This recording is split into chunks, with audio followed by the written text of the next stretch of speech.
நேயர்களுக்கு இனிய வணக்கம். சிம்மம் ராசிக்கார நேயர்களுக்கு நம்ம இன்னைக்கு வீடியோ பதிவுக்கு முழுமையா போறதுக்கு முன்னாடி முருகரை மனதார வணங்கிட்டு வீடியோ பதிவுக்குள்ள போகலாங்க. ஓ முருகா போற்றி, ஓ முருகா போற்றி, ஓ முருகா போற்றி. எனக்காக்கும் முருகனே போற்றி. நல்லதே நடக்கும், நல்லது மட்டும்தான் நடக்கும்.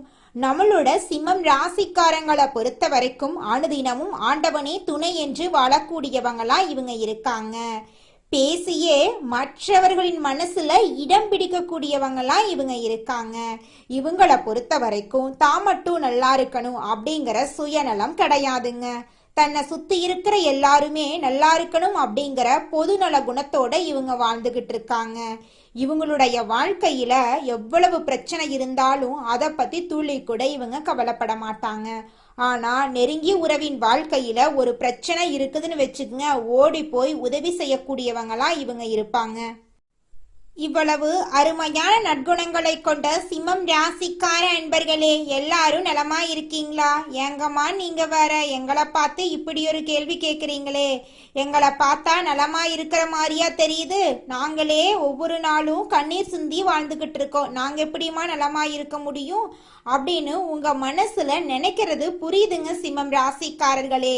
உங்க வாழ்க்கையில இருக்கக்கூடிய இந்த துன்பமான சூழ்நிலை எல்லாமே இனி வரக்கூடிய காலங்கள்ல காணல் நீரா மறைய போகுது. திருமணம் ஆகாதவங்களுக்கு திருமண தடை நீங்கி திருமணம் நடக்க போகுது. குழந்தை பாக்கியம் இல்லாதவர்களுக்கு குழந்தை பாக்கியம் கிடைக்க போகுதுங்க. பூர்வீக சொத்து ரீதியாக இருந்த அனைத்து பிரச்சனைகளுக்கும் தீர்வு கிடைக்க போகுது. உங்களுக்கு வரவேண்டிய பூர்வீக சொத்து உங்க கையில வந்து சேரப்போகுதுங்க. உங்க கையில பணப்புழக்கம் அதிக லெவல்ல இருக்க போகுதுங்க. உங்களை வேண்டான்னு உதறி தள்ளிட்டு போன சொந்த பந்தங்கள் எல்லோருமே இனி வரக்கூடிய காலங்கள்ல உங்களை தேடி வரப்போறாங்க. இந்த உலகத்துல யாருங்க கோடீஸ்வரன்? கோடி கோடியா பணம் வச்சிருக்கிறவங்களா, பிடிச்ச உணவுகளை சாப்பிட்றவங்களா, பிடிச்ச உறவுகள் கிட்ட பேசுறவங்களா? இதுல யாருமே கோடீஸ்வரன் கிடையாதுங்க. யார் ஒருத்தவங்க நோய் நொடி இல்லாம மனக்கவலை இல்லாம நிம்மதியா தூங்குறாங்களோ அவங்க தாங்க இந்த உலகத்திலேயே சிறந்த கோடீஸ்வரன். அப்பேற்பட்ட கோடீஸ்வரன் ஆகக்கூடிய யோகம் உங்களுக்கு இந்த மாதம் அமைஞ்சிருக்குதுங்க. உங்க வாழ்க்கையில இனி வரக்கூடிய காலங்கள்ல கவலை கண்ணீர் அப்படிங்கிற பேச்சுக்கெல்லாம் துளி கூட இடம் கிடையாதுங்க. இது நாள் வரைக்கும் உங்களுடைய மனசில் இருந்த மனக்கவலைகள் எல்லாம் இனி வரக்கூடிய காலங்கள்ல காணாம போகுதுங்க. நீங்க சந்தோஷமான ஆரோக்கியமான வாழ்க்கைய இனி வரக்கூடிய காலங்கள்ல வாழ போறீங்க. உங்க வாழ்க்கையில சந்தோஷம் நிலைச்சிருக்க போகுதுங்க. நம்ம இன்னைக்கு இந்த வீடியோ பதிவில் எதை பற்றி பார்க்க போகிறோன்னு பார்த்தீங்கன்னா, சிம்மம் ராசிக்காரங்களுடைய வாழ்க்கையில் இந்த 2026 புத்தாண்டு பலன்கள் எப்படி இருக்கும் அப்படிங்கிறத பற்றி பார்க்க போகிறேங்க. ஒவ்வொரு வருடமும் புத்தாண்டு பறக்கும்போது எல்லோருக்கும் ஒரு மகிழ்ச்சி இருக்குங்க. இந்த ஆண்டிலாவது நமக்கு ஒரு நல்ல வாழ்க்கை திருப்புமுனை அமைந்து விடாதா? நமக்கு ஒரு சாதகமான பலன்கள் எதுவும் கிடைத்து விடாதா? அப்படி நாம் முன்னேறிவிட மாட்டோமா? ஒவ்வொரு ஆண்டும் நினைத்தது நடந்து விடுதா? கஷ்டமெல்லாம் தீர்ந்து விடுதா? புதிய மனிதராக உல்லாசமாக மகிழ்ச்சியாக வாழ்வதற்கு ஒரு வாய்ப்புகள் இறைவன் தரமாட்டாரா என்று ஆசைக்காகவும் ஏதாவது வாய்ப்பு இருக்கா? எனக்கு இந்த ஆண்டு லாட்டரியில யோகம் இருக்கா அப்படின்னு எல்லோரும் ஒரு ஆர்வத்தோட இருப்பாங்க. சிம்மம் ராசி காலச்சக்கரத்தின் 5வது வீடு என்றும் சூரியனின் ஆட்சி வீடு என்றும் கூறப்படுதுங்க. பெயர், புகழ், அந்தஸ்து, நிர்வாகத் திறமை, அரசு பணி, அரசியல், உலக நன்மைக்காக இயங்குவது போன்ற குணங்கள் உடையவங்களா நம்மளோட சிம்மம் ராசிக்காரங்க இருக்காங்க. 2026 ஆண்டு சவால்கள் நிறைந்ததாக இருந்தாலும் ஆண்டின் முற்பகுதி சிறப்பாக இருக்கும். வருடத்திற்கு ஒரு முறை ராசி பலன்கள் சொல்வதன் காரணம் மக்கள் விழிப்புணர்வுடன் இருக்க வேண்டும் என்பதற்காக தாங்க. பொறுமையும் புத்திசாலித்தனமும் நிச்சயமா உங்க வாழ்க்கைக்கு துணை நிற்குங்க. குரு பகவான் சிம்மம் ராசிக்கு 5வது மற்றும் 8ஆம் வீட்டுக்கு அதிபதிங்க. குரு மிதுனம் ராசியில் 11வது வீட்டில் இருக்கிறதுனால 2026 ஜூன் வரை சிம்மம் ராசிக்கு அனுகூலமான பலன்கள் இருக்குதுங்க. உத்தியோகத்தில் எதிர்பாராத முன்னேற்றம், பதவி உயர்வு, ஊதிய உயர்வு உங்களுக்கு கிடைக்க வாய்ப்பு இருக்குதுங்க. ஜூன் மாதத்துக்கு பிறகு குரு கடகத்துக்கு பயிற்சி ஆகிறார். கடகம் சிம்மத்திற்கு 12ஆம் இடங்க, விரயஸ்தானம். இதனால கட்டுக்கடங்காத செலவுகள் ஏற்படும். குழந்தைகளின் கல்வி செலவு, மூதாதையர் வீடுகளை செப்பனிடுதல், கோவில் திருப்பணி போன்ற செலவுகள் இருக்கும். மருத்துவ செலவுகளும் ஏற்படலாம். சனி பகவான் 8வது வீட்டில் சஞ்சரிக்கிறதுனால பேராசை இல்லாம இரக்க சிந்தனையோடு இருக்கணுங்க. கடகத்துல இருக்கும் சனி தனது வீட்டை பார்க்கறதுனால குருவின் பார்வை சனியின் கொடூர பார்வையை சாந்தப்படுத்தும். ஜூன் வரை சனி கடுமையாக இருந்தாலும் குரு அதை பேலன்ஸ் செய்வாரு. மந்த நிலை மற்றும் எதிர்பாராத நிலைகள் ஏற்படும். பொறுமையுடன் சிந்தித்து செயல்பட்டா நல்ல பலன்களை நீங்க பெறலாங்க.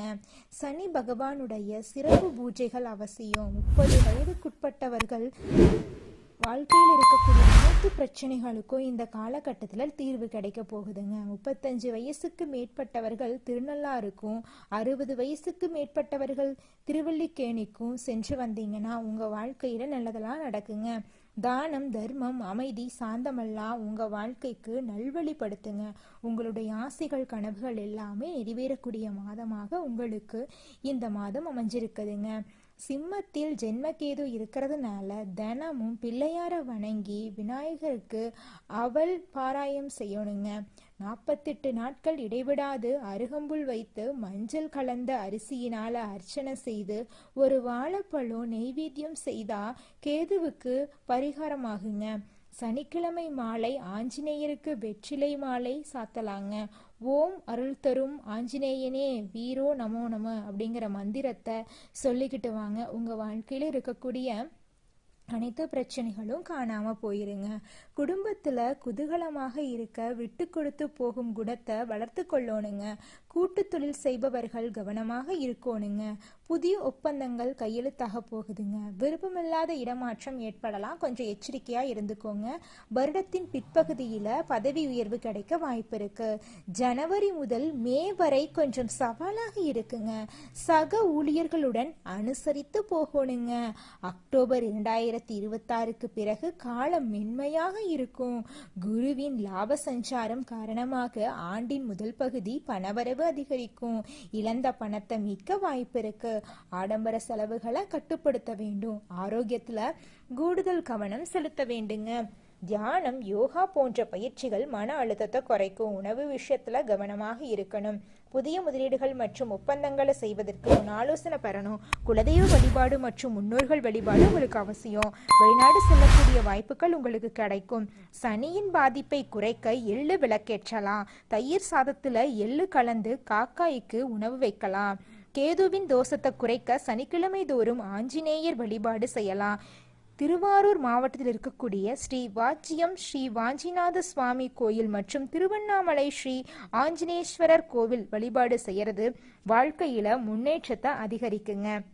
2026ஆம் ஆண்டுக்கான பலன்களை பற்றி கூறப்பட்ட கருத்துக்களை 1க்கு 2 முறை பார்த்துக்கோங்க. மக்கள் வாழ்க்கையில முன்னேற்றம் அடைய வேண்டும் என்பதற்காகவே இந்த வீடியோ உருவாக்கப்பட்டிருக்குதுங்க. உங்க வாழ்க்கையில இந்த ஆண்டு நல்லது மட்டும்தாங்க நடக்கும். இது நாள் வரைக்கும் உங்களை வேண்டான்னு உதறி தள்ளிட்டு போன சொந்த பந்தங்கள் எல்லோருமே இனி வரக்கூடிய காலங்கள்ல உங்களை தேடி வரப்போறாங்க. உங்களுடைய ஆசைகள், கனவுகள் எல்லாமே நிறைவேற போகுது. திருமண தடை நீங்கி உங்களுக்கே சரியான வாழ்க்கை துணையோடு உங்களுக்கு திருமணம் நடக்க போகுதுங்க. உங்க வாழ்க்கையே சொர்க்க வாழ்க்கையா மாறப்போகுதுங்க. ஓ முருகா போற்றி, ஓ முருகா போற்றி, ஓ முருகா போற்றி, என்னை காக்கும் முருகனே போற்றி. நல்லதே நடக்கும், நல்லது மட்டும்தான் நடக்கும். குலதெய்வம் எங்கேயோ இருக்குது, என்னமோ இருக்குது அப்படிலாம் நீங்க நினைக்க வேண்டாங்க. நீங்க எங்கிருந்தாலும் ஒரு தீபம் ஏற்றி வச்சு அந்த தீப ஒளியில தெய்வங்கள் இருக்கிறாங்க அப்படின்னு நினைச்சு வழிபாடு செய்யுங்க. குலதெய்வமே தெரியாவிட்டாலும் வீட்டில் தீபம் ஏற்றி வச்சு ஏதாவது ஒரு நல்ல நாள்ல குலதெய்வத்தை நினைச்சு வழிபாடு செய்யுங்க. குலதெய்வ வழிபாடு குலம் காக்குங்க, குலம் தலைக்கும். முதல்ல குலதெய்வம், அப்புறம் இஷ்டப்பட்ட தெய்வம், அப்புறம் உங்களுக்கு விருப்பப்பட்ட தெய்வங்க. எந்த கோயிலுக்கு போனாலும் என்ன பண்ணாலும் ஏற்றமில்லை அப்படின்னு நீங்க சொல்லுவீங்க. தினமும் எந்திரிச்ச உடனே சூரிய பகவான நமஸ்காரம் பண்ணுங்க. அவங்களுடைய அனுகிரகம் இருந்தா போதும். மற்ற கிரகங்கள் எல்லாம் சாதகமா இல்லைனா கூட பரவாயில்ல, அந்த சூரியனுடைய பிரகாசம் உங்க வாழ்க்கையவே பிரகாசமா மாத்திருங்க. அந்த வெளிச்சம் உங்களை வந்து சேருங்க. உங்க வாழ்க்கையில் இருக்கக்கூடிய கண்ணீரெல்லாம் கரைஞ்சு போயிருங்க. நம்மளுடைய சிம்மம் ராசிக்காரங்க சிங்கத்தை போல கர்ஜிக்கக்கூடியவங்க. பிறப்பிலேயே தனித்துவமான தன்மை கொண்டவங்களாக இவங்க இருப்பாங்க. தலைவர்களாக இருக்கக்கூடியவங்களாக இவங்க இருக்காங்க. தைரியம் இவங்களுடைய மிகப்பெரிய பலங்க. எந்த பிரச்சனையையும் பார்த்து மோதி அதை முடித்து காட்டும் திறன் இவங்க கிட்ட இருக்கு. இவங்களை எளிதில் யாராலையும் தகர்க்க முடியாதுங்க. இவங்களுக்கு இயல்பாகவே போர், புகழ், கீர்த்தி, அந்தஸ்தெல்லாம் கிடைக்கும். மன உறுதி இவங்களுக்கு அதிகமாக இருக்கு.